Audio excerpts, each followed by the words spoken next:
মাদকাসক্তি একটি মানসিক রোগ। যে কোনো মানসিক রোগের রিকভারির যে প্রসেস সেটা এমনিতেই একটু দীর্ঘ সময়ের জন্য হয়, আর মাদকাসক্তের রিকভারি মানে নিরাময় বা পুনর্বাসন, এই কাজটিতে সময় আরও অনেক বেশি লাগে। সুপ্রিয় দর্শক, প্রমিসেস জানতে চাই আজকের পর্বে আমি নুজহাত-ই রহমান আপনাদের সাথে আজ আলোচনা করব মাদকাসক্তি এই রোগটি থেকে রিকভারির প্রক্রিয়া নিয়ে।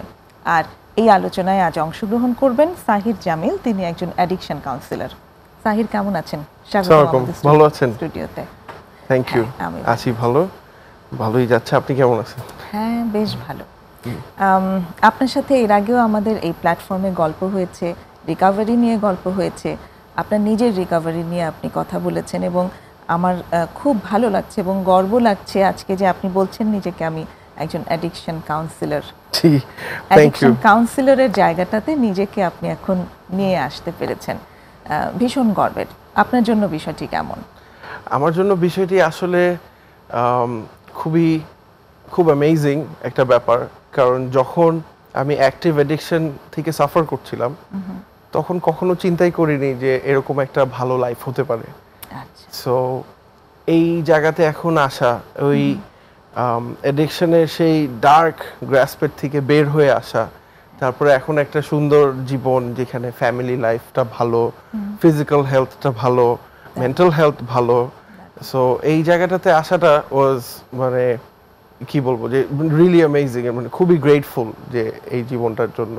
অ্যাট দ্য সেম টাইম একটা ডিগনিফাইড ডেজিগনেশন হোল্ড করছেন। জি, এই জায়গাটা আসলে যেহেতু অ্যাডিকশনটা আমার লাইফের পুরো সবগুলো অ্যাঙ্গেল থেকে আমার লাইফটাকে এফেক্ট করে ফেলেছিল, সো ওইটা নিয়েই আসলে কাজ করে যাওয়াটাই was the right choice for me. তাতেই আমি আসলে সব জায়গাগুলোতে রিকভারি নিয়ে কাজ করতে পারছি, জায়গাটা আবার ফেরত পাচ্ছি। দারুণ, থ্যাংক ইউ। দারুণ। আজকে রিকভারি নিয়েই তো আসলে আপনার সাথে কথা বলবো। আমরা আসলে শুরু হওয়ার আগেই যখন আলোচনা করছিলাম আপনার কাছ থেকে জানছিলাম যে রিকভারির প্রসেসটা আসলে বিশাল এবং বেশ অনেক ভাগে সেগুলোর ডিসকাশন করা যায়। আমি খুব অবাক হচ্ছিলাম ওই জায়গাটা থেকে যে একজন প্রফেশনালের জায়গা থেকে হ্যাঁ, আমার জন্য অনেক নলেজ ধারণ করা যেমন সহজ, কিন্তু আপনি যখন বলছেন আপনারই ওই বর্ণনাগুলো শুনে আমার কাছে মনে হচ্ছিল আপনি আমার চাইতে অনেক বেশি জ্ঞান ধারণ করেন এখানে। মানে আসলে রিয়েল লাইফ এক্সপেরিয়েন্স থেকে যতটুকু বুঝে আর কি বলাটা, সেটাই এক্স্যাক্টলি। এবং সেই কারণেই এই যে আপনি আপনার যে প্রফেশনটা এখন চুজ করেছেন, অ্যাডিক্টদের হেল্প করছেন কাউন্সিলর হিসেবে, আপনার চেয়ে ভালো হেল্পার হওয়া সম্ভব না আসলে আর কারো পক্ষে। জি, থ্যাংক ইউ। তো একটু রিকভারি প্রসেস সম্পর্কে এবার জানতে চাই। একটু শুরু থেকে আমি জানতে চাইবো যে একজন রোগী যখন অ্যাডিকশন নিয়ে যখন তার চিকিৎসা শুরু হয়ে যায়, অ্যাকচুয়ালি তো রিকভারি প্রসেসটা তখন থেকেই শুরু হয়, রাইট? জি, রিকভারি প্রসেসটা একেবারে ফ্রম ডে ওয়ান আমাদের প্রমিসেস মেডিকেল লিমিটেড আমাদের যে সেন্টার আছেন, তো সেন্টারে আসার ঠিক ফার্স্ট মিনিট থেকেই শুরু হয়ে যায়। সো একজন নিজের পার্সোনালি একজনের লাইফে যে কোনো কিছুই চেঞ্জটা কিন্তু আসে, প্রথম স্টেজটা থাকে ডিনায়াল অর প্রোক্রাস্টিনেশন, তারপরে একটা প্ল্যানিং হয়, তারপরে একটা অ্যাকশন নেয়। ডিনায়ালটা একটু বলবেন যে বিষয়টা কি? ডিনায়ালের জায়গাটা আসলে কিরকম? ডিনায়ালের জায়গাটা হচ্ছে গিয়ে অ্যাডিকশন এমন একটা রোগ যে এইখানে আপনার মনে হবে না যে আপনার কোনো সমস্যা আছে। আচ্ছা, সব সময় মনে হয় যে আমি এটা হয়তো বা হ্যান্ডেল করতে পারছি, এটা অ্যাকচুয়ালি আমার রোগ না, আমি এটা চেলেই খাচ্ছি বা চেলেই আমি ছেড়ে দিতে পারছি। সো প্রবলেমগুলো তো বাইরের মানুষরা দেখে, লাইফের এমন অ্যাসপেক্টে হয় যেটা প্রবলেমগুলো ওয়ার্ক প্লেস, প্রবলেমগুলো ফ্যামিলি লাইফ, প্রবলেমগুলো ফ্রেন্ড সার্কেল, এইসব জায়গাতে মানুষ আরো বেশি বুঝতে পারে। সো যাদের খুব খারাপ অবস্থা হয়ে যায় ওনারা নিজে বুঝাটা আরো, প্রোক্রাস্টিনেশনের জায়গাটা, ডিনায়ালটা থেকে বের হয়ে আসাটা একটু ইজিয়ার হয় ওই স্টেজটা দেখা। কারণ রক বটম হিট করে যায় যে হেলথ থাকে না, টাকা পয়সা থাকে না, কোনো রেসপেক্ট থাকে না, কোনো কিছুই থাকে না। রক বটম হিট করার মানেটা কি হচ্ছে, যে আমার আর আসলে সুযোগ নেই, ওটাকে বলছেন রক বটম হিট করার মানে হচ্ছে গিয়ে এক কথায় দেয়ালে পিঠ থেকে যাওয়া। দেয়াল, এক্স্যাক্টলি, হ্যাঁ সুন্দর বলেছেন। সো ওই জায়গাটা থেকে যখন একটা মানুষ চাচ্ছে যে আমি বের হয়ে আসতে চাচ্ছি, আমি হেল্প নিতে চাই, অর আমি হেল্পটা নিলে আমি কাজে লাগাতে পারবো, ওই প্রোক্রাস্টিনেশন থেকে উনি যখন হেল্পটা নেয় তখনই হয়ে যায় অ্যাকশন, এন্ড তারপরে এটাকে আগিয়ে নেওয়াটা হয়ে যায় maintenance of the action. So আমাদের এখানে যেমন প্রথম থেকে ফ্রম ডে ওয়ান যে কোনো ড্রাগ ছাড়লেই কোনো না কোনো একটা উইথড্রল থাকে, একটা ফিজিক্যাল উইথড্রল থাকে, একটা মেন্টাল উইথড্রল থাকে, depending on different types of drugs and substance. ওই উইথড্রলটা ওইটার মতো করে হয়, অ্যান্ড সাধারণত এরকমই হয় যে ধরেন আমি যেই ড্রাগটা খাচ্ছি যেটা আমাকে বেশি জাগায় রাখছে বেশিক্ষণ, ওইটার উইথড্রল হবে যে বেশি ঘুম হচ্ছে। আচ্ছা আচ্ছা। আর যেটা দেখা যাচ্ছে যে আমি নিচ্ছি যে আমার বেশি ঘুম হচ্ছে, ওইটার উইথড্রল দেখা যাবে যে আমি বেশি জেগে থাকছি, ঘুমাতেই পারছি না। আচ্ছা। তারপরে অ্যালকোহলের উইথড্রলটা is one of the most dangerous withdrawals, যে যখন বডি একদম অ্যালকোহল ডিপেন্ডেন্ট হয়ে যায় তখন পুরোপুরি বডি এনার্জিটা নেয় অ্যালকোহল থেকে, কোনো ফুড নর্মাল খাওয়া দাওয়া থেকে এনার্জি নিতে পারে না। সো অ্যালকোহলের উইথড্রলটা আবার দেখা যায় যে ডিফারেন্ট অর্গানস হয়তো বা শাটডাউন করা শুরু করে, সিজার হয়ে যেতে পারে। সো এক একটা ড্রাগের এক একটা উইথড্রল হয়, অ্যান্ড আমাদের সেন্টারে যেই ডিটক্সিফিকেশন যেই ফেসিলিটিটা আছে ওইখানে we are suited for every different type of withdrawal management. আচ্ছা। কিছু উইথড্রল হয় ড্রাগসের যেটাতে খুব পেট খারাপ হয়, ঘুম হয় না, স্কিনে আনকমফোর্টেবল লাগে, ওইগুলোর জন্য আমাদের একদম প্রফেশনাল যে ডক্টরসরা আছেন, আমাদের যে সাইকিয়াট্রিস্টরা আছেন, সব একটা ইনটেক করার পরে তাদের হিস্ট্রি নিয়ে ইউজের অনুযায়ী অবজারভেশনে রেখে ওনাদেরকে অনেক সময় ওষুধ দিয়েও উইথড্রলটা ম্যানেজ করা হয়, বিকজ এইসব ড্রাগগুলোর উইথড্রল খুবই সিভিয়ার হয়, অনেক ক্ষেত্রে উইথড্রলে কিন্তু মানুষ মারাও যায়। সো ওই প্রপার মনিটরিং না থাকে, যদি প্রপার মনিটরিং না থাকে, বিকজ দেখা যায় যে খেতে পাচ্ছে না, বাট খেতে না পারলে তো আরো উইক হয়ে যাবে শরীর। সো ওই জায়গাটায় একটু খাওয়া দাওয়া যেটা মনে করেন যে আচ্ছা একটু নিতে পারছে বডিটা, ডিহাইড্রেটেড হয়ে যাওয়া, ম্যাক্সিমাম উইথড্রলে ডিহাইড্রেটেড হয়ে যায়, ওই জায়গাগুলোতে দেখা যাওয়া যে একটু হাইড্রেটেড রাখা, প্রপারলি মনিটরিং এ থাকা, মেইনলি একটা কন্ট্রোলড এনভায়রনমেন্টে সেফ ভাবে উইথড্রলটা যাতে পেশেন্টটা কাটাতে পারে। তার মানে আপনার কথা থেকে বোঝা যাচ্ছে যে এই উইথড্রল পিরিয়ডে কোনো না কোনো ফিজিশিয়ানের প্রেজেন্স থাকাটা খুব ইম্পর্ট্যান্ট। জি, উইথড্রল পিরিয়ডে ফিজিশিয়ানের প্রেজেন্ট থাকা অনেক ইম্পর্ট্যান্ট, কারণ একা একা উইথড্রল পিরিয়ডটা কাটানোটা ইজ হাইলি ডেঞ্জারাস। যারা বাসায় ট্রাই করে, ম্যাক্সিমাম মানুষ দেখা যায় যে উইথড্রলের কষ্টটা, উইথড্রলের যে সাফারিংটা হয় ওইটা নিতে না পেরে ওনারা হয়তো বা উল্টাপাল্টা অন্য কিছু ওষুধ খায় বা অন্য কোনো ড্রাগসে চলে যায়, সো অন্য কিছু দিয়ে সাবস্টিটিউট করার চেষ্টা করে, বাট অ্যাকচুয়ালি ওইটা তো উইথড্রল ম্যানেজমেন্ট হচ্ছে না, ওইটা তো যে সাবস্টিটিউটিং হয়ে যাচ্ছে। সো এই জায়গাগুলোতে যে একটা সেফ অ্যান্ড সিকিউর, কারণ অনেক মানুষ এটাই ভয় পায় যে আমি যে আমার সাবস্টেন্স যেটা নিচ্ছি, আমি যেটাতে অ্যাডিক্টেড, যেটা ছাড়া আমি চলতে পারছি না, ওইটা যে আমি ছাড়বো, আমার ওই উইথড্রলের কষ্টে, ওই উইথড্রলের ভয়েই আমি ছাড়তে পারি না। হ্যাঁ, ওটাকে আমি নিতে পারবো কি? হ্যাঁ, কারণ উইথড্রলের সময় প্রচুর, যেমন ফর এক্সাম্পল হেরোইনের withdrawal is very painful, very painful. আমরা এমনও মানুষ পেয়েছি, ইভেন আমি নিজেও, আমারও খুব কষ্ট হয়েছে, তাছাড়া এমনও পেশেন্ট পেয়েছি যাদের দেখা যায় প্রায় 1 মাস প্রপারলি ঘুমই হয় না। সো ওই জায়গাটাতে যদি বাইরে কেউ থাকে, হয়তো দেখা যায় যে আবার স্লিপিং পিল খেয়ে ফেলছে চিন্তা করে যে দিস ইজ আ কুইক একটা ফিক্স, ঘুমাতে না পারলে কেমন অবস্থা হবে, সেটা তো খুব খারাপ অবস্থা হয়ে যায়, আরো বেশি শরীর খারাপ লাগে, আরো বেশি শরীর খারাপ হয়ে যায়। স্পেশালি ম্যাক্সিমাম অ্যাডিক্টদের মধ্যে কিন্তু ঘুমের প্রবলেমটা ইজ আ প্রলং প্রবলেম। এইটা ঠিক করতে সবচেয়ে বেশি টাইম লাগে বলতে গেলে, অনেকের হয় না, বাট ম্যাক্সিমাম মানুষেরই এই ঘুমটা ঠিক হতে টাইম লাগে। সো ঘুম যেটা রেস্ট, যেটা মানে যেটা থেকে আমি আবার হিল করছি ফ্রম স্লিপ, ওইটাই যদি না হয় তখন তো খুবই খারাপ লাগে।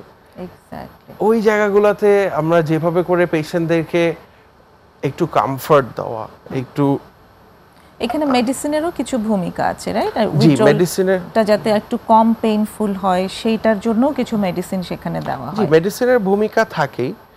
মেডিসিনের ভূমিকাটা থাকলে এই পেইনের জায়গাটা যখন কমে যায়, সাফারিং এর জায়গাটা কমে যায়, তখন কিন্তু রিকভারিটা অ্যাকচুয়ালি আরো ফাস্টার হয়, এক্স্যাক্টলি, আরো ইজিয়ার হয়, আরো ইজি হয়। এবং সেটার জন্য অ্যাকচুয়ালি একটু কন্ট্রোলড এনভায়রনমেন্ট সেটা খুব প্রয়োজনীয়, যেটার জন্য ইনস্টিটিউশনালাইজেশন হতে পারলেই ভালো, এবং সেখানে প্রপার ফিজিশিয়ানের প্রেজেন্স থাকা, তাদের আন্ডার সুপারভিশনে এই উইথড্রলটাকে ম্যানেজ করা। আমরা খুবই গুরুত্বপূর্ণ আলাপের মধ্যে আছি, একটা বিরতির সময় হয়ে এলো, বিরতি নিয়ে ফিরছি। প্রিয় দর্শক, সঙ্গেই থাকুন, একটা বিরতি নিয়ে এখনই ফিরছি।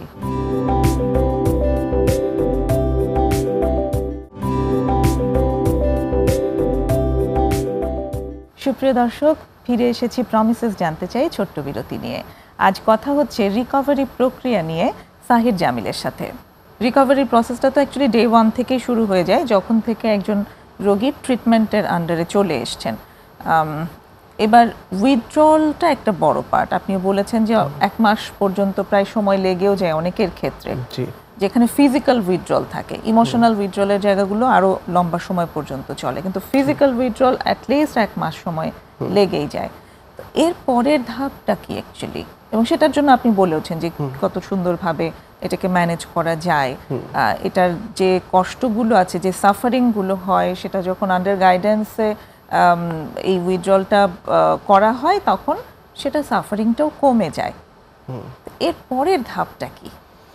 পরের ধাপ অফ রিকভারি যেটা হয় আমাদের রিকভারি প্রসেসে যদি যাই, যে উইথড্রলের পরে কি হয়, উইথড্রলটা ম্যানেজ করার পরে ওইটার পাশাপাশিও বলতে পারেন, আর তারপরের যে পার্টটা সেটা হচ্ছে গিয়ে একটা হেলদি হ্যাবিট ফর্ম করা, একটা হেলদি ইটিং হ্যাবিট, যে আমি টাইম মতো খাচ্ছি, আর একটা হেলদি স্লিপিং হ্যাবিট, যে আমি টাইম মতো ঘুম থেকে উঠছি, ঘুমাচ্ছি।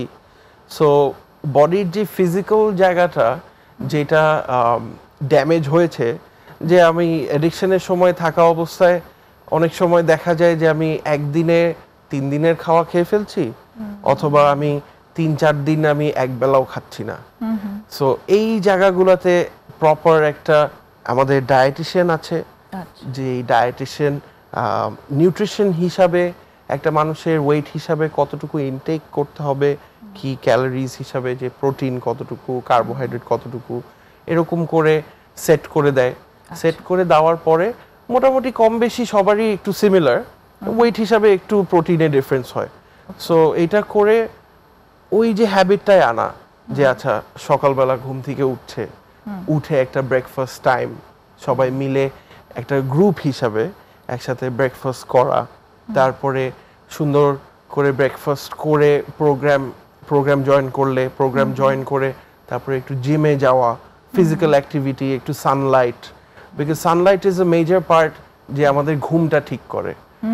থ্রু আমাদের চোখ দিয়ে যখন সানলাইট যায়, ওইটাই কিন্তু মেলাটোনিনটা প্রডিউস করে, যেটা স্লিপের জন্য ন্যাচারাল কেমিক্যাল। সো দেখা যায় স্কিনে নেয়, মানে স্কিনে মেলাটোনিন ঢুকে, তারপরে চোখ দিয়ে যখন আলো যায় তখন কিন্তু ব্রেইনে মেলাটোনিন প্রডিউস হয়। সো এই যে হ্যাবিটটা ঠিক করা, যে আচ্ছা আমি টাইমলি উঠছি, আমি সবাই মিলে একসাথে টাইমলি আমরা খাচ্ছি, সবাই মিলে একসাথে এই অ্যাক্টিভিটিগুলো করছি, যে নর্মাল ফিজিক্যাল অ্যাক্টিভিটি, যে একটু মুভমেন্ট করা, একটু জিম করা, এইগুলা করে আমি যখন গ্রুপের সাথে কিন্তু বিকালের নাস্তাটা টাইমলি খাচ্ছি, বিকালে একটা দুপুরে খাওয়ার পরে একটু রেস্ট নেওয়া, তারপরে রাতের আমার যে ডিনারটা সবাই মিলে একসাথে করা টাইমলি।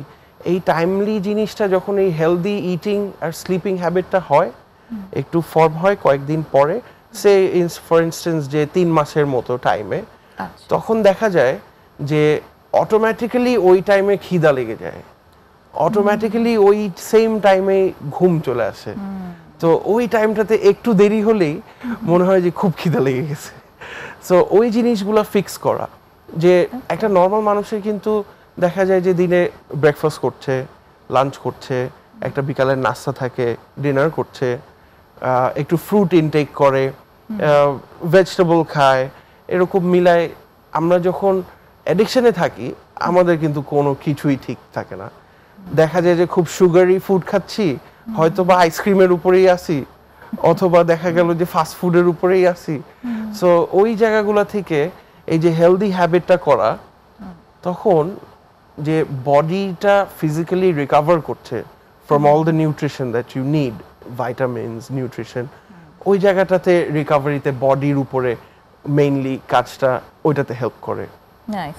একটু গ্রুপের জায়গাটাতে আমি আসতে চাই। এই জায়গাটাতে যে মানে কমন মানুষ যারা আছে তাদের যেমন একটা ধারণা কাজ করে যে আমার বাচ্চাটাকে একটা রিহ্যাবিলিটেশন সেন্টারে ভর্তি করাবো, ওখানে তো আরো অনেক একই রকমের রোগীরা আছে, তো ওখানে গিয়ে ও না আবার আরো বেশি ইন্সপায়ার হয়ে যায়, ওকে না আবার আরো বেশি আনকন্ট্রোলড হয়ে যায়, মানে একই মানুষদের, এইসব মানুষদের সঙ্গেই থাকতে থাকতে ও না আরো বেশি নিয়ন্ত্রণের বাইরে চলে যায়। এইরকম যে একটা আইডিয়া আছে, এই জায়গাটা সম্পর্কে কি বলবেন? এইটা আসলে এই যে স্টিগমাটা যেটা মানুষের ভিতরে কাজ করে, যে আমি আমার ছেলেকে বা আমার সন্তানকে যদি এরকম জায়গায় পাঠাই, ও এখান থেকে আরো হয়তো বা ও শিখে আসবে, ও আরো কিছু অ্যাভিনিউজ এন্ড লিংকস বানায় নিয়ে আসবে, যে ওখানে গিয়ে ও কিভাবে হয়তো বা অন্য কোনো ড্রাগ নিবে বা এরকম কিছু। সো অ্যাকচুয়ালি জিনিসটা কি, যে কনসেপ্টটা ট্রু, যে যদি মসজিদে যান, সবাই মসজিদে নামাজ পড়তেই যায়। সো মসজিদে নামাজ পড়তে গেলে আপনার ছেলেকে মসজিদে পাঠালেও কিন্তু মসজিদে নামাজই পড়বে। সো একটা ট্রিটমেন্ট সেন্টারে পাঠালে, ট্রিটমেন্ট সেন্টারে তো কোনো ড্রাগস নেই, ট্রিটমেন্ট সেন্টারে তো কেউ ড্রাগস নিয়ে বসে খাচ্ছে না, অথবা ওইখানে তো পাওয়ার কোনো উপায়ই নেই, এটা একটা ইম্পসিবল ব্যাপার। সো ওইখানে যারাই আছে ওই কষ্টটা শেয়ার করে, উইথড্রলের কষ্টটা, ড্রাগস নেওয়ার পরে জীবনে যেসব কষ্ট নর্মাল মানুষের খুবই কমন হয়, মানে নর্মাল যারা অ্যাডিক্ট, যে বাবা মার সাথে, পার্টনারের সাথে যেই সমস্যাগুলো হয়, ভাই বোনের সাথে, ঘুরে ফিরে দেখা যায় যে প্রবলেমগুলো কিন্তু কমন, টাইপ অফ প্রবলেমটা কমন। যে আমার হয়তো মায়ের সাথে সমস্যা, আমার সাথে যিনি আরেকজন প্রোগ্রাম করছে ওনার হয়তো বাবার সাথে ছিল সমস্যা, ওই একই রকমই অহংকার, একই রকমই একটু জেদ কোনো একটা কারণে বা বিষয়। সো ওই জায়গাগুলোতে যখন বন্ডিং করে তারা হিল করতে পারে একসাথে, ওই হিলিংটা কিন্তু অন্য যে কোনো জায়গায় গেলে পাবে না, ওইটা মসজিদে গেলে পাবে না, ওইটা একটা ধরেন যে কারোর সাথে খেলতে গেল ওইখানে গেলে পাবে না। এই প্রবলেমসগুলা খুবই কমন, আর একটু বলতে গেলে কালেকটিভই, যারা অ্যাডিক্ট ওদের মধ্যে এই প্রবলেমগুলো কালেকটিভ। সো ওই জায়গাটাতে এই গ্রুপ হিলিং প্রসেসটাই কিন্তু কাজ করে, একা একা কিন্তু ঠিক হওয়া যায় না। ওকে, তার মানে এখানে আসলে গ্রুপে যখন থাকে তখন তাদের ভিতরে একটা ইন্সপিরেশন কাজ করে এইভাবে যে আমি আসলে একা না, আরো অনেকেই আছে আমার মতো এই সমস্যায়। কারণ আসক্তিটা আসলে ওটার পেছনে কোনো না কোনো কারণ থাকে, ওই একটা অ্যাকসেপ্টেন্সও কাজ করে না ভেতরে, যে অ্যাটলিস্ট আমাকে এখানে আর কেউ এই বিষয়টা নিয়ে জাজ করবে না। এই জায়গাটা অনেক কাজ করে, এইটা is one of the most positive parts. যে আমাদের সেন্টারে প্রমিসেস মেডিকেলে আমাদের যারা প্রোগ্রাম করায়, যারা অ্যাডিকশন কাউন্সিলর আছে, তারা নিজেরাও কিন্তু একটা পর্যায়ে ওইটার থেকে সাফারিং ছিল। সো ওনারা যখন এই যে ওভারকাম করে এসছে, ওই জায়গার কষ্টগুলো কিন্তু ওনারাই বুঝে, ওনারা মাচ বেটার বুঝে দেন আমার বাসার কোনো কাজিন হোক বা বাসার কোনো মুরব্বী হোক ওর ভাই বোন হোক, যে এই ডিজিজটা থেকে সাফার করছে না, আমার যতই আপন হোক না কেন, ওই যারা এটা থেকে সাফার করেছে তারা আরো অনেক বেটার বুঝে। সো ওনারা কিন্তু যেই অ্যাকসেপ্টেন্সটা, যেরকম ভাবে অ্যাকসেপ্টেন্সটা মানে শো করে, যে অ্যাকসেপ্টেন্সটা করে একেবারে ডিফারেন্ট। ওইটা যদি কখনো ট্রিটমেন্টের আন্ডারে আসা না হয় বা এই এক্সপোজারগুলো না পাওয়া যায়, এটা বুঝাই যাবে না, কখনোই বোঝা যায় না, কারণ সে কোনোদিন ওই মানে অ্যাডিক্ট হওয়ার কারণে ওই গ্রহণযোগ্যতাটা সে কারো কাছে কোনোদিন পায়নি, কিন্তু এই একটা জায়গায় এসে সে গ্রহণযোগ্যতা পাচ্ছে যে তুমি অ্যাডিক্ট হয়েও আমাদের কাছে তুমি ওয়েলকাম। আর এই অ্যাকসেপ্টেন্সের জায়গাটা যখন পায় তখন কিন্তু রিকভারি প্রসেসটা অনেক ইজিয়ার হয়ে যায়, ফাস্টারও হয়, তখন কানেকশনটা অনেক বেটার হয়ে যায়। নিজের ভিতরের যেই কথাগুলা এই যে আমাদের পরে যেগুলো হয় যে আচ্ছা হ্যাবিট ফর্মিং এর পরে নিজের সাথে কাজ করা নিয়ে, ফ্যামিলির সাথে কাজ করা নিয়ে, ওই জায়গাগুলোতে একটা মেন্টরের সাথে মিলে শেয়ার করা, মেন্টরকে বুঝায় বলা বা মেন্টরের থেকে অ্যাডভাইস নেওয়া becomes very easy. Thank you. আমরা এই জায়গাটা নিয়ে আরেকটু বিস্তারিত কথা বলবো একটা বিরতির পর। প্রিয় দর্শক, আরেকটা বিরতিতে যাচ্ছি, সঙ্গেই থাকবেন আশা করি।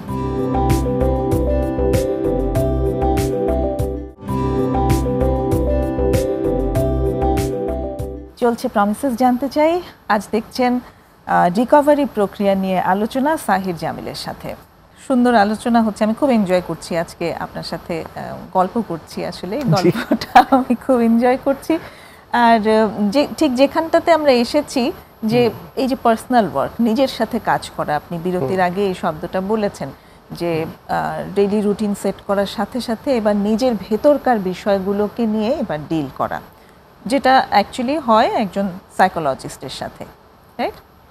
শুধু সাইকোলজিস্ট বলবো যে তা না, psychologist, psychiatrist, councillors, addiction councillors যারা পাশাপাশি যাদের সাথে প্রোগ্রামটা করছে, পিয়ার গ্রুপ, যারা পিয়ার্স আছে, পিয়ার গ্রুপ। সো প্রত্যেকটা জায়গায় কিন্তু প্রত্যেকটা স্টেপে নিজের সাথে কাজ করাটাই হচ্ছে গিয়ে এই অ্যাডিকশন মানে রিকভারি প্রসেসের পার্ট। সো যখন এই যে গ্রুপের সাথে আমাদের প্রোগ্রাম, যেটা প্রতিদিন সকাল থেকে শুরু করে রাত পর্যন্ত বিভিন্ন রকমের প্রোগ্রাম হয়, অ্যান্ড সর্বপ্রথমটাই শুরু হয় কিন্তু পেয়ার করে, মানে একজনের সাথে দুইজন করে পেয়ার করে। সো ওই যে নিজের জায়গাটা বলা, ওইটা হয় একসাথে। আচ্ছা, তারপরে শেয়ারিং করা, মানে কি ধরনের শেয়ারিং করা হয় পেয়ারে? কি ধরনের শেয়ারিং করা হয়? শেয়ারিং এর জিনিসগুলো হচ্ছে গিয়ে এগুলো কিছু মেন্টাল এক্সারসাইজেস বলে, which are behaviors and ধরেন ইনসিডেন্টস অর বিহেভিয়ার যেগুলো রিলেটেড টু অ্যাডিকশন। আচ্ছা, যে আমরা রাগ হয়ে গিয়ে অনেক সময় অনেকের সাথে কিছু বিহেভিয়ার করি, অর অনেক বেশি ভালোবেসে ফেলে অনেকজনের সাথে কিছু বিহেভিয়ার করি, অর খুব আবেগে অনেকে হেল্প করতে গিয়ে অনেক বিহেভিয়ার করি, অর অন্য কেউ আমাকে হেল্প করতে গিয়ে কিছু করে। তারপরে ধরেন যে মনের কিছু কথা যেগুলো কখনো বলতে পারিনি, তারপরে ধরেন খুব উত্তেজিত হয়ে গিয়ে হয়তো বা কিছু একটা করেছি, বা খুবই লো হয়ে গিয়ে কিছু একটা করেছি। সো ওই জায়গাগুলা খুঁটিয়ে খুঁটিয়ে খুঁটিয়ে খুঁটিয়ে একজন আরেকজনের সাথে শেয়ার করে। সো স্বাভাবিক একটা নর্মাল কনভারসেশন যখন হয়, একটা কিছু বিষয় নিয়ে আমি যদি আপনাকে বলি, আপনার যেই এক্সপিরিয়েন্সটা আছে ওই বিষয়ে আপনি আমাকে ওইটা শেয়ার করবেন। যেমন ধরেন যে আমরা যদি একটা গাড়ি নিয়ে কথা বলি অথবা একটা ট্রিপ নিয়ে কথা বলি, যে আমি কক্সবাজার ঘুরতে গিয়েছিলাম, আমি এই জায়গায় গিয়েছি, এটা দেখেছি, এরকম ছিল, খুব সুন্দর ছিল, তখন আপনারও মনে পড়বে ও আমি যখন কক্সবাজার গিয়েছিলাম এই হয়েছিল, তখন আপনিও আমার সাথে শেয়ার করবেন যে আমি তো ওই সময় গিয়েছিলাম, এভাবে গিয়েছিলাম, ওইটা দেখেছি, এটা করেছি, এই জায়গায় গিয়েছি, ঘুরেছি, খেয়েছি। সো ব্যাপারগুলো ওরকমই, যে ওই যে অ্যাডিকশনের টাইমে আমি কার সাথে খারাপ ব্যবহার করলাম, বা কে আমাকে কি বললো, হ্যাঁ, বা কে আমাকে হেল্প করলো বা কে আমাকে হেল্প করলো না, বা আমি আমার বাবার সাথে বা মায়ের সাথে কি বলতে চাইলাম যেটা আমি বলতেই পারলাম না। সো আমি যখন আপনাকে বলবো যে দেখেন আমার আব্বা খুব অসুস্থ ছিল, আমি আমার আব্বাকে হেল্প করিনি, আমি আমার সাবস্টেন্স ইউজের জন্য আমি অন্যদিকে চলে গেছি, তখন আপনিও যখন ওই এক্সপিরিয়েন্সটা থাকবে, আপনিও একটা মানুষের আপনার লাইফে যে ক্লোজ, আপনি ওটাও শেয়ার করবেন, আপনারটা মনে পড়বে যে হয়তো বা আপনার ভাই বা বোন বা পার্টনার, যে আমার পার্টনার এক সময় খুব অসুস্থ ছিল, ওই টাইমে আমিও এরকম ফেলে রেখে চলে গেছি। ওকে। সো যখন এই যে একজন একজন করে নিজের এক্সপিরিয়েন্সগুলো শেয়ার করছে, এটা কিন্তু ওরা অ্যাকসেপ্ট করে নিচ্ছে, কথা বলছে, এটা বের করে ফেলছে, এন্ড ওদের সাথেই করতে পারবে যাদের এই সিমিলার এক্সপেরিয়েন্স হয়ে যাচ্ছে, ভিতরে যে জিনিসটা জমা ছিল এটা রিলিজ হয়ে যাচ্ছে। রিলিজ হচ্ছে, এটা একটা রিলিজটাও হচ্ছে যার এরকম সিমিলার এক্সপিরিয়েন্স আছে তার সাথে। সো চ্যানেল হচ্ছে টুয়ার্ডস রিকভারি, যে এটাকে ওভারকাম করে ওনারা এটার থেকে কিভাবে আগাবে, যে আচ্ছা তাহলে নেক্সট টাইম কি করা যায়, আমার এটা করাটা উচিত হয়নি, এমন কোন সিচুয়েশন আবার আসলে আমার এটাতে হেল্প করা উচিত বা আমার থাকা উচিত, যেভাবেই হোক সাপোর্ট করা উচিত। সো এই যে ওয়ান অন ওয়ান শেয়ারিংটা হয়, এবং এই ওয়ান অন ওয়ান শেয়ারিংটা তাহলে কি দিচ্ছে? একটা হচ্ছে যে আমি ওই অ্যাকসেপ্টেন্সটা পাচ্ছি যে আরেকজনেরও আসলে আছে, তো ও আমাকে জাজ করলো না, আমিও করলাম না, এটা একটা। আরেকটা হচ্ছে যখন বলছি তখন একই সঙ্গে আমার কাছেও কিছু ডিফারেন্ট রিয়েলাইজেশন আসছে যে আসলে তো ঠিক হয় নাই, এবং নতুন করে আবার শুরু করা যায়। একটা ভুল আমি করে ফেলেছি, স্টিল আমার সুযোগ আছে যে আমি এই ভুলটা শুধরে সামনে আবার অ্যাক্ট আউট করব। সেই একটা জায়গাও মানে ওই ইনসাইটটাও মনের মাঝে কাজ করতে থাকে, রাইট? যেটা হয়তো এটা নিয়ে কথা না বললে এভাবে ইনসাইটটা আসতো না, মনের ভিতরেই থেকে যেত হয়তোবা ওইটার থেকে ট্রিগার হয়ে অন্য কিছু একটা খারাপ অন্য কিছু হতো। এক্স্যাক্টলি। সো এই জায়গাগুলো যখন বলছি, শেয়ার করছি, আরেকজনেরটা শুনছি, তখন কিন্তু আমার এই যে মেন্টাল রিকভারিটা, আমার মেন্টাল এই যে একটা আউটলেট হলো, আমি এটা রিলিজ করছি, আমি একটু ঠান্ডা হচ্ছি, আমি এগুলো বলে বলে আমার কিন্তু থট প্রসেসের জায়গাগুলোতে আমি রিকভারি করছি। থট প্রসেসে, তারপরে এই যে কনসিয়াস জায়গাটায় আমি কিন্তু এগুলো কথা বলে আমি বের করার চেষ্টা করছি, এগুলো নিয়ে আলাপ করছি। কারণ দেখা যায় ম্যাক্সিমাম মানুষ যারা অ্যাডিক্ট, ওনারা কিন্তু খুব চেপে রাখে, আসল ফিলিংগুলোকে চেপে রাখে, কারণ কাউকে ওই অ্যাকসেপ্টেন্সের জায়গাটা পায় না যে আমি আমার রিয়েলটা যে শেয়ার করব আমাকে কেউ মেনে নিবে না। অথচ এই জায়গাটাতে আসলে, এরকম লোকজনকে পেলেই, তখনই কিন্তু অ্যাকসেপ্টেন্সের জায়গাটা যখন পায়, তখনই আসল জিনিসগুলো বের হয়। প্রথমে দেখা যায় যে তারা সবাই কিন্তু স্ট্রেঞ্জার, কেউ কাউকে চিনে না, যে আচ্ছা এই যে আমি রিহ্যাবে আসছি, কে আছে না আছে আমি জানি না। অথচ আমাদের যে প্রোগ্রামের প্রসেসে অলমোস্ট মোর দেন ফ্যামিলি হয়ে যায় একটা যে প্রোগ্রাম মেট থাকে, বিকজ রুমমেট আছে আমার, ও আমার সাথে 24 ঘন্টা থাকছে, প্রোগ্রাম করছে। So it is much easier to share, much easier to recover. যত শেয়ার করে, যত বলে, যত আরেকজনেরটা শুনে, ওভাবে করেই প্রসেসটা আগাতে থাকে। নিজেরটা ওখান থেকে শুরু করে তারপরে জায়গাটা আসে নিজের সাথে, ফ্যামিলির সাথে, পার্টনারের সাথে কাজগুলো আগানো।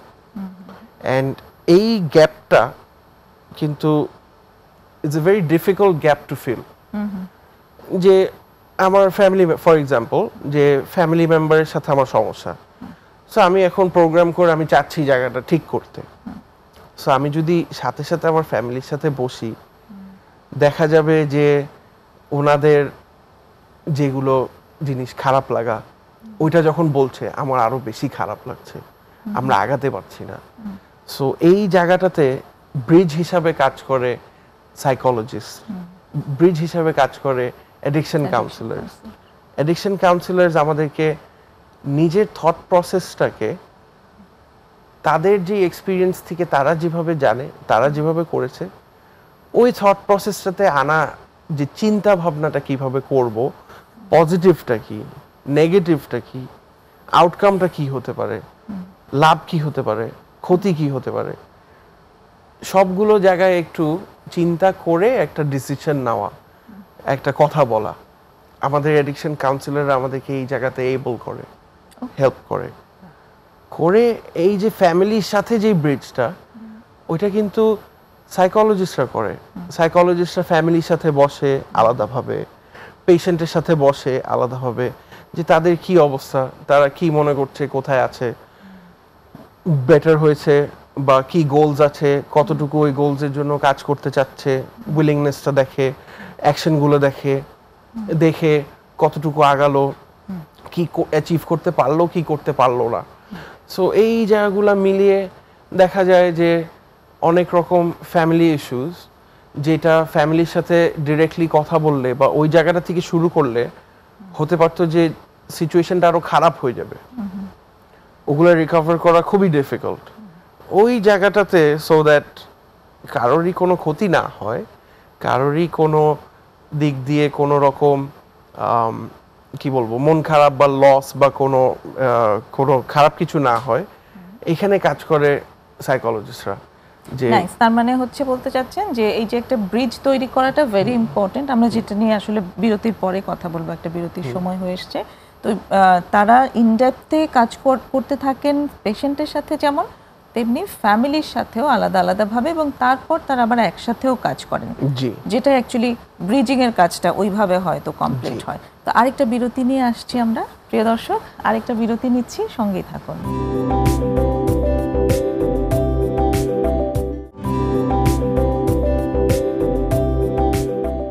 বিরতি নিয়ে আবার ফিরে এসেছি প্রমিসেস জানতে চাইয়ে। আজ কথা হচ্ছে সাহির জামিলের সাথে রিকভারি প্রক্রিয়া নিয়ে। অনেকগুলো জিনিস এসেছে, উইথড্রল কিভাবে ম্যানেজ করব, তারপর কিভাবে ডেইলি রুটিনে ফিরবো, সেখানে গ্রুপ কিভাবে কাজ করে, সেখানে সাইকোলজিস্ট কিভাবে কাজ করে, অ্যাডিকশন কাউন্সিলর কিভাবে কাজ করে, এবং অ্যাট দ্য সেম টাইম এই যে পরিবারের সঙ্গে যেখানে আসলে তিনি পুনর্বাসিত হবেন, কারণ একজন রোগী তো আজীবন সেন্টারে থাকবেন না, তিনি সেন্টার থেকে তার বাড়িতেই যাবেন, প্রথমে বাড়িতে এবং তার সোসাইটিতে। তো এই যে উনি রিহ্যাবিলিটেট হবেন তার বাড়িতে, সেটার জন্য ফ্যামিলির সঙ্গেও একটা কাজ করবার প্রয়োজন হয়, যেটাও সেন্টার থেকে সাধারণত করে দেওয়া হয়। জি। তো এর পরের ব্যাপারটা আসলে কীরকম? কারণ একটা সেন্টারে থেকে তিনি একটা গ্রুপের সঙ্গে থেকেছেন, সেই গ্রুপটা অ্যাকচুয়ালি যে কোনোভাবে তাকে গ্রহণ করে নিয়েছে। তিনি যেমন তার সুঅভ্যাস কু অভ্যাস সমস্ত কিছু সহই কিন্তু ওই গ্রুপটি তাকে একেবারে আলিঙ্গন করে রেখেছিল। তারপর তিনি সেখান থেকে বের হয়ে তার ডিউরেশন কমপ্লিট করে, ট্রিটমেন্ট কমপ্লিট করে তিনি যাচ্ছেন এবার বাড়িতে, যেখানে তার এই কি বলে টক মিষ্টি সব রকম অভিজ্ঞতাই আছে সেখানকার বাড়ির পরিবেশে। সেখানে গিয়ে আসলে কি ফেস করতে হয় এই মানুষগুলোকে? ফেস করতে হয় অনেক কিছু, ফেস করতে হয়। তার মধ্যে ভেরি কমনলি তার মধ্যে ফেস করতে হয় সাসপিশন, মানে সন্দেহ, যে আচ্ছা প্রোগ্রাম করে আসলো, বাথরুমে একটু বেশিক্ষণ কেন আছে, কি কিছু করছে, একটু বাথরুমটা একটু খুলে দেখা বা নক করা। তারপরে ক্রেডিবিলিটির জায়গাটা থাকে না, সো টাকা পয়সা নিয়ে একটা ট্রাস্টের একটা ভরসা পাওয়ার জায়গাটাও ফেস করতে হয়, মানে বিশ্বাস করতে পারছেন, বিশ্বাস করার জায়গাটাতে ওই বিশ্বাসটা আবার এস্টাবলিশ করাতে, ট্রাস্টটা, সেই ক্রেডিবিলিটিটা এস্টাবলিশ করতে একটু টাইম লাগে। সো এই যে জায়গাটা, যেমন অ্যাডিকশন কিন্তু শুধু একটা সিঙ্গল মানুষের ডিজিজ না, অ্যাডিকশন ডিজিজ হইতে পারে যে একজনেরই, কিন্তু এফেক্ট করে কিন্তু ফুল ফ্যামিলিকে, সবাইকে এফেক্ট। হ্যাঁ, ওই ফ্যামিলির যেই থাকবে না কেন, কারো না কারো, মানে সবার উপরেই কোনো না কোনো রকম একটা এফেক্ট পড়বেই। সো এই জায়গাগুলোতে যে কাজ করা ফ্যামিলির সবার সাথে, ওটাও একটা রিকভারি প্রসেস, যে আমি বাইরে গিয়ে কার সাথে কি ফেস করছি, আমার বাবার সাথে, আমার মায়ের সাথে, আমার বোনের সাথে, হতে পারে দাদা নানার সাথে, আমার ভাইয়ের সাথে, ফ্রেন্ডদের সাথে, সব জায়গাগুলোতেই কিন্তু এফেক্ট পড়ে অ্যাডিকশনে। সো ওই জায়গাগুলোতে কিন্তু যে রিকভারির প্রসেসটা, সেইটা নিয়ে কিভাবে ডিল করছি, সেইটাই কিন্তু সেন্টারে এসে সাইকোলজিস্ট, সাইকিয়াট্রিস্ট, কাউন্সিলার্স তাদের সাথে আলাপ করে, শেয়ার করে সলিউশন বের করতে হয়। অনেকের দেখা যায় যে সাইকিয়াট্রিক কিছু সমস্যা হয়ে যায় বিকজ অফ অ্যাডিকশন, সো কিছু মেডিসিন থাকে যেটা চলে, অ্যান্ড আস্তে আস্তে ওই মেডিসিনগুলোও একটা টাইমে বন্ধ হয়ে যায়। সো এই যে মেডিসিনটা চলছে, ডক্টরের ফলো আপ থাকে, ডক্টরের সাথে এসেও বের হয়ে যাওয়ার পরেও ডক্টরের সাথে ফেরত এসে ডক্টরের সাথে কথা বলে, বাইরে গিয়ে এক্সপিরিয়েন্সটা শেয়ার করে, যে আচ্ছা আমি এই মেডিসিনটা নিলে আমার বাইরে গিয়ে হয়তো বেশি খাওয়া দাওয়া করতে বেশি ইচ্ছা করছে, অথবা আমার ঘুমটা আমার ঠিক মতো হচ্ছে না, অথবা এই মেডিসিনটা নিলে আমার একটু ডিজি লাগছে, সো কনসেন্ট্রেট করতে সমস্যা হচ্ছে, বা এই মেডিসিনটা নিলে আমি বেশিক্ষণ জেগে থাকছি। এক এক মেডিসিনের এক এক এনভায়রনমেন্টে এক এক রকম এফেক্ট হয়। সো ওই জায়গাগুলোও এসে কমিউনিকেট করা, ওইটাও আবার টেম্পার করা, ডোজ বা ডোজ অ্যাডজাস্টমেন্ট করা। তারপরে ফ্যামিলির সাথে যেসব সমস্যা হচ্ছে, ফ্যামিলির সাথে সমস্যাগুলোও এসে শেয়ার করা, যে আমার মা আমাকে বেশি সকালে উঠায় দিচ্ছে, বা আমাকে বাইরে যেতে দিচ্ছে না, বা আমাকে খেলতে গেলে বা কিছু করতে গেলে বেশি সন্দেহ করছে। ওই জায়গাগুলো কিন্তু নিজে গিয়ে ঠিক করতে গেলে দেখা যাবে যে একটা সমস্যা হয়ে যেতে পারে। সো ওই জায়গাগুলো কিন্তু অ্যাডিকশন কাউন্সিলররাই আবার আশ্বাস দেয় প্যারেন্টসদেরকে, যে না আপনি ট্রাস্ট করেন, আমরা তো মনিটরিং এ রাখছি, আমাদের সাথে ফলো আপে আছে।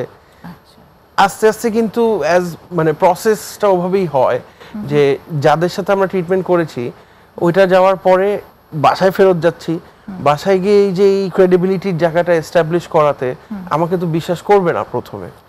সো যেই মানুষটা আমাকে ট্রিটমেন্ট করেছে, কারণ লম্বা সময় অ্যাডিকশনের হিস্ট্রি আছে, জি, ওই টাইমটাতে একটা বলে আরেকটা করেছি, সো ওইটা তো মানবে না, যে ভরসা পেতে কষ্ট হবে। সো আমার যিনি অ্যাডিকশন কাউন্সিলর আছে ওনার কথাটা কিন্তু রাখবে, যে না অ্যাডিকশন কাউন্সিলর যিনি বলছে, উনি বলছে যে আচ্ছা দেখতে, চান্স দিয়ে দেখতে বা ভরসা করতে, কিছু উল্টাপাল্টা হবে না, বিশ্বাস রাখতে, ওই কথাটা কিন্তু রাখবে। ওই কথাটা রেখে কিন্তু ওই জায়গাটা তখন আস্তে আস্তে ওভাবে রিকভার করবে। যে প্রথমেই দেখা যায় যে ট্রিটমেন্ট শেষ করে ফেরত গেলে বের হতে দেয় না সাধারণত একা একা, বাট সারা জীবন তো আর কেউ সাথে নিয়ে বের হবে না। আস্তে আস্তে ওই জায়গাটা অ্যাডজাস্ট করাটাই কিন্তু is a process of recovery. আস্তে আস্তে কাজে ফেরত যাওয়া, অনেক সময় কাজে গেলেও কিন্তু খুব কষ্ট হয়, যে আমি আবার 9 to 5 একটা জব জয়েন করলাম, এটা তো হঠাৎ করে ট্রিটমেন্ট করে গিয়েই আমি 9 to 5 জয়েন করে ফেললে খুব কষ্ট হয়ে যাবে, প্রথমে অনেক টায়ারিং হবে, ওয়ার্ক প্রেশার নিতে কষ্ট হবে। যদি আমি আবার গিয়ে ফেরত মানে ট্রিটমেন্ট শেষ করে বের হই, যদি আমি আবার হঠাৎ পড়াশোনা শুরু করে দিই, যে আমি সামনেই পরীক্ষা দিব, তখন কিন্তু পড়াশোনাটাও অনেক স্ট্রেসফুল হয়ে যায়। এক্স্যাক্টলি। এখানে আসলে মানে প্রসিডিওরটা কি হলে ভালো হয়? প্রসিডিওরটা definitely is to take it easy. নিজের বাউন্ডারিটা বুঝতে হয়, নিজের ক্যাপাসিটিটা বুঝতে হয়, যে স্বাভাবিকভাবে আমি কিন্তু চাইলেই আমি 6 মাসের পড়াশোনা আমি 3 মাসে শেষ করতে পারবো না।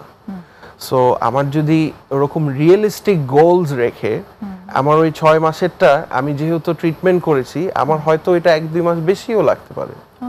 হ্যাঁ, সো রিয়েলিস্টিক গোল সেট করা, প্রপার বাউন্ডারিজ সেট করা, প্রপার একটা যেই ধরেন যে একটা স্ট্যান্ডার্ড অর একটা কি বলে একটা স্কেল সেট করে, যে আচ্ছা আমি এই জায়গাটায় প্রগ্রেস করবো আস্তে ধীরে এইভাবে, এই যে জায়গাগুলা ঠিক রাখা, এই জায়গাগুলোর সাথে মিলিয়ে চলা, এটাও কিন্তু part of recovery process. Definitely. আর তার মানে বলতে চাইছেন যে স্লোই আসলে আগাবো, এবং যে লম্বা সময়ের যে রিকভারি প্রসেসের ভেতর দিয়ে আমি গেছি সেটাকে মেনটেন করার জন্য আরও সময় দরকার, নিজেকে মানে আরও সময় দিয়ে স্বাভাবিক হয়ে তারপর যে কোনো কাজে জয়েন করা, রাশ না করা, এটা মোর ইম্পর্টেন্ট। অনেক ধন্যবাদ সাহির। আমার মনে হয় আজকে দর্শকরা অনেক ইম্পর্টেন্ট কিছু তথ্য আপনার কাছ থেকে পেয়েছে। খুব চমৎকার ছিল আলোচনা। অনেক ধন্যবাদ। আজকে আমরা একদমই শেষ পর্যায়ে চলে এসেছি অনুষ্ঠানের। হ্যাঁ, সুপ্রিয় দর্শক, আজকের অনুষ্ঠানের একদম শেষ পর্যায়ে চলে এসেছি। আপনারা সবাই ভালো থাকুন এবং আগামী পর্বে আমাদের সাথেই থাকবেন এই আশা করে শেষ করছি। খোদা হাফেজ।